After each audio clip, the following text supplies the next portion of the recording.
Hello বন্ধু, তোমরা কেমন আছো? আমি তনুজা আবার চলে এসেছি তোমাদের সঙ্গে আজকে একটা পাকা বুড়িকে নিয়ে। এই পাকা বুড়ির সোমবার থেকে স্কুল শুরু হবে, তো নতুন স্কুল জয়েন করবে। তাই সে তার মায়ের সঙ্গে চলে এসেছে নিজেকে গ্রুমিং করাতে। তার রিকোয়ারমেন্ট শুনে তো আমার মাথায় হাত।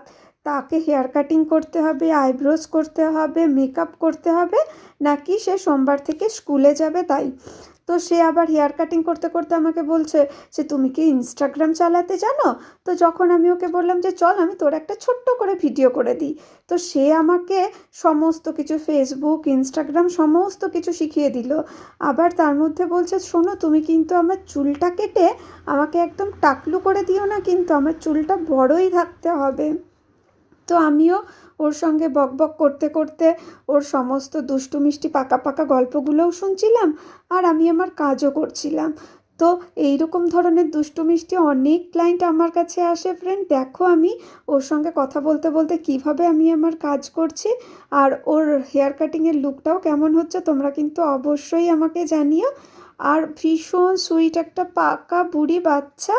তো দেখো ওর চুল দেখে কতটা খুশি আর কতটাই চঞ্চল। তো দেখো ফ্রেন্ড ওর কাটিংটা কেমন হয়েছে।